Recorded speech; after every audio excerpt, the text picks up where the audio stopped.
These are surprisingly good, finely made, dressy boots for a leather company that make rugged leather bags that actually invite scuffs and scratches to look good. There is one thing about this that I'm not happy about though. All will be revealed.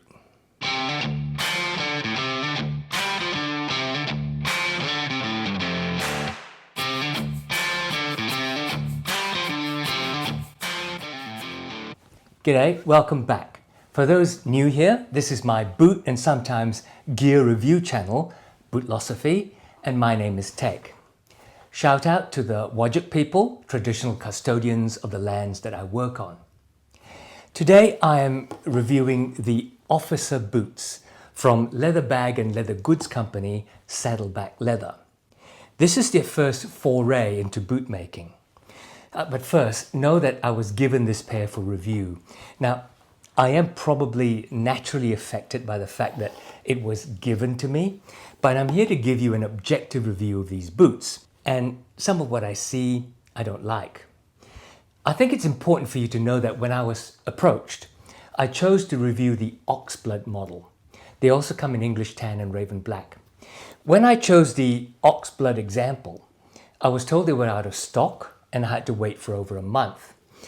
I tell you this because we're going to come to some issues which may be due to the process around restocking this sample, and I don't want to be unfair. In fact, my friend Jordan from Boots, Jeans and the Odd Watch channel has exactly the same pair and he loves his. What am I talking about? Let's get into it. But first, let's go through the design aesthetics of this boot.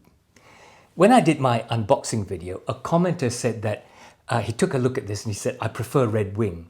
Now, I think that's a bit unfair. That's kind of like comparing a Jeep to a Range Rover. One is to get beat up. The other gives a clue in the name officer boot. As such, this is a refined design, more European in its roots than an American service boot.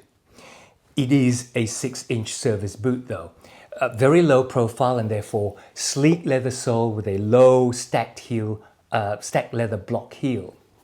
The website makes a great deal, about the Munson-based last, and I'll tell you about that later. The design is, as I've said, very European in feel. You know, softer, finer leathers, large quarters, a thin, elegant single-piece backstay that loops, and a very interesting toe cap. It does take some getting used to, that toe cap having a wave in it, not dissimilar to a Jim Green toe cap, and its edge is brogued very finely. Initially, I wasn't sure I liked it, being so used to the cut straight across toe cap piece. But over time, I have come to like it for its difference. Still not my favorite, but it is distinctive. The design choice to use stainless steel hardware is interesting. Again, it was initially jarring, but I've come to love it. As an overall package, it's a uniquely different and quite a beautiful boot. As an officer boot, I personally would wear it for the dressier occasion. As an officer at mess rather than a GI in camp. In his review, Jordan said that while he liked the clean design, it felt like he wanted to wear it tough and get it beat up. Now, I can understand that feeling because, with one weird exception that I'll tell you about, it is comfortable enough that you think you could beat it up in a lot of wear. However, I think I would prefer to wear it as a smart casual boot, something that you wear to an office, and not a construction site office either, but maybe something from Madison Avenue rather than Wall Street. It looks great with chinos and a sports coat, but I dare say you could rock it with a little less formality with, say, dark denim, a collared shirt, and a short jacket like a Harrington, especially when it's cooler. Before we look at the construction of this boot, and hence its value, let's look at Saddleback Leather Company. Their signature branding is the phrase, "They'll fight over it when you're dead." And their warranty on all products is a 100-year warranty. It takes their website 13 pages to tell you this, but basically they were founded in 2007, I think. After many pages of the founder Dave Munson's life story, adventure travels, marriage and children, it was actually getting quite hard to concentrate. They started making bags, and I've reviewed their front pocket backpack, which honestly, I love. And I've taken it on many work trips into the outback of Northern Australia, amongst the cattle stations and the Aboriginal communities that I work for. And it has been abused on trucks, single-engine planes, horse stable floors, and flooded plains. Saddleback's stated purpose and mission, after reading 3 pages worth, is to raise the bar in quality, innovate and create, be ethical in business, and more of all that stuff. Honestly, if you're going to explore their website, link below, be prepared for a night in, because there are pages and pages of information about how they came to be, what they're into, and even on their individual product pages, verbiage of things like the backgrounds to names rather than a lot about the products themselves. Take the page on these boots. There are internal links to an article about the Munson last and 31 pages of how the founders' lifelong pains were solved by the Munson last and why an anatomical shape was a good thing. There are internal links to 9 pages of why Italy equals quality boot making and why hand lasting is good and why, oh, incredible, Goodyear welt construction is just amazing. There is a lot of verbiage. Some of you may like it, but I'm someone who prefers we get into it, especially while I try to research these boots and instead have to spend 3 times longer reading through stuff to work out what's really relevant. But ultimately, that's not what we're here for, right? We're here for the boot. So let's look at the construction. I'm going to start by talking about the last. For those who don't know, a last is the 3D foot-shaped mold which the bootmaker builds the boot around, and the boot takes on the shape of the last. So if it's a low-profile, sleek, pointy-toe last, that's the boot you get. In this case, the last is based on the Munson last. Now in 1912, US Army Dr. Edward Munson was treating a lot of soldiers for the foot pain that they suffered on the march. His studies showed that they were damaged by badly designed lasts that often cramped their feet into a poorly designed shape. And he came up with what we now call the Munson last. It is an ergonomically shaped last, and the outstanding feature is an almost straight line on the inside before it rounds off at the toe and then follows the outlines of your smaller toes on the outside edge. It also had a more snug heel, and I guess you can call it the first combination last. These officer boots use a last based on it. The marketing spiel on the website says it is based on the difficult to make first and second generations of the 6 generations of the Munson last. I'm not sure why it's difficult to make, since many brands use or base their last on the Munson, and making a boot in quality conscious Italy, if nowhere else, is about lasting the leather over the last no matter what shape that last is. Anyway, it does make for a comfortable fit, that's for sure. And it is well done because it's not a big, clumsy, round toe like a work boot last or a British Army ammo boot. It is, in fact, if you ignore the straight inside edge, quite an elegant toe point. The leather is German veg tanned, I think. Because once again, I'm getting frustrated reading through all of this to find hidden information. The feel of the leather is good. It's silky, smooth, waxy, and it feels supple to the touch, quite malleable. As I said, you can get it in black and English tan, but this Oxblood color is just gorgeous. It's very different from burgundy, and it looks deeper and richer than burgundy.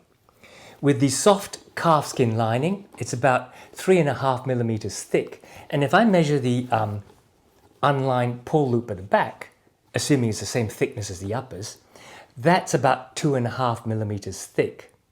That's not bad at all. And it's super supple with it. One thing hawk-eyed viewers saw in the unboxing video was that it showed loose grain. I must admit, I thought it was just creasing. But after wearing it for the last 4 weeks, almost every day, not quite but almost, it definitely is loose grain. Now I'm not saying that's terrible, right? Some excellent brands use hides that do develop loose grain, particularly, for example, if they use Horween's Chrome Excel, that's famous for the CXL lottery. But it's disappointing for the value proposition of being dressy officer boots. This is why I told you at the start that I had to wait for the restock of these boots. Not making excuses, but it is possible that in rushing to restock, their order of hides perhaps wasn't up to scratch. Because again, Jordan's pair on his video do not show any loose grain that I could see. As I said earlier, the boot is lined, fully lined, both in the vamp as well as the shaft, but the tongue itself is not lined, and that's about 1.2 millimeters thick. It's very soft and it's partly gusseted, so a tick from me there. I really like the quality of the hardware they use. Stainless steel, solid and heavy, and the speed hooks are the solid type as if they were milled from a piece of steel rather than just bent back pieces of flat steel. The eyelets are backed at the back and quite smooth, but the speed hooks are just pressed flat at the back. But even so, done well so that there are no scratchy bits.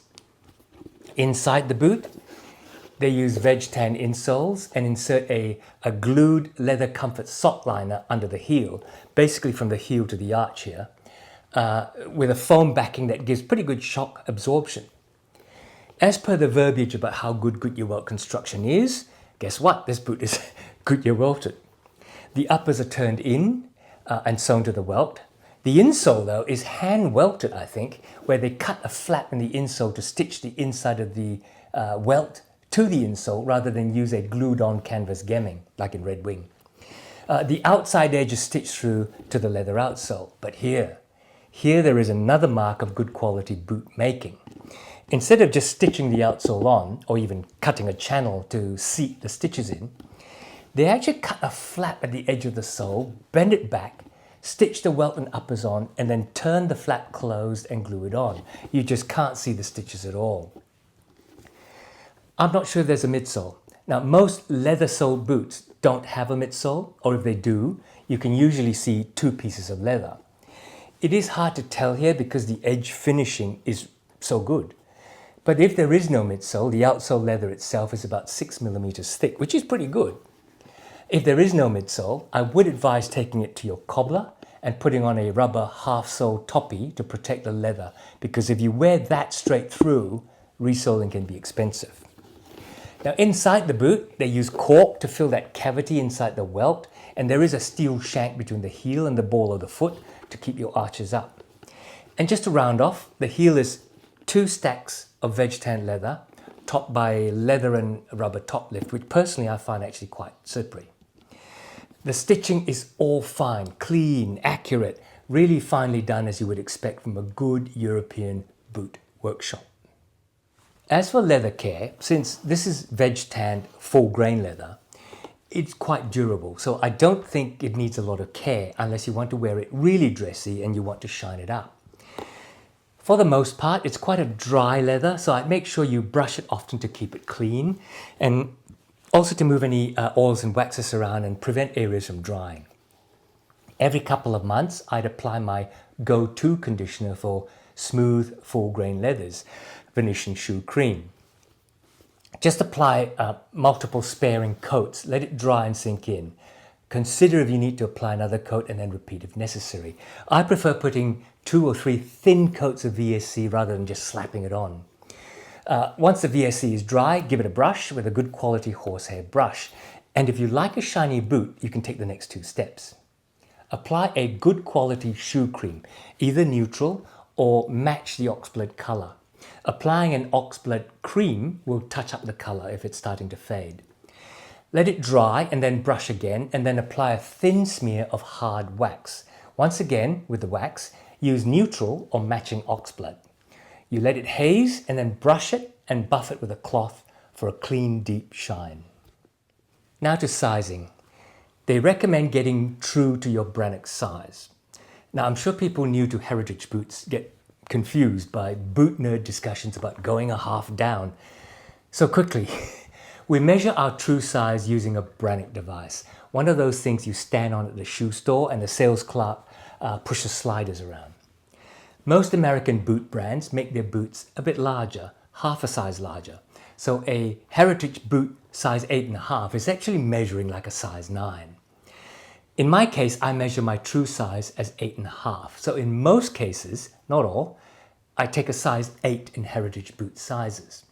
Now, Saddleback says to take true size, and these are indeed 8.5 US standard width, and they fit me perfectly.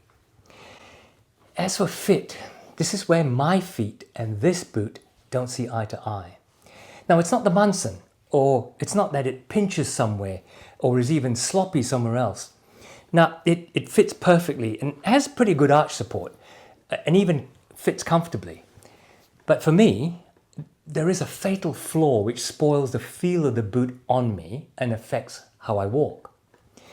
I don't have flat feet, but I do have low arches, and bearing that in mind, this is how I feel in these boots. They seem to be constructed to pronate my feet, and because my feet then lean inwards, and combined with that straight inside edge of the Munson toe box, I look as if when I walk I present pigeon-toed. It's actually quite off-putting. On my feet, it feels like the boots contra-twist. So investigating this, I can see that the plane of the heel is different from the plane of the sole. And that difference, at least to me, pronates my feet. Because of that, my ankles turn in, and over a long day, tires my ankles. In fact, you can see from the wear pattern on the leather soles, the outside edge of the sole is hardly touched, while the flat of the heel is quite evenly worn. It's quite ironic after reading the website spiel about how the founder of Saddleback had bad feet and back for years and discovered the Munson last changed everything. Now, to be fair, I don't know if this is just my boots, perhaps made a little imperfectly in this one instance because of the rushed restock, or maybe even it's my feet. It doesn't happen with other boots though. Other reviews I've checked have never mentioned this. Again, I am not making excuses, but it seems to me to be something the design and Italian manufacturer shouldn't be doing.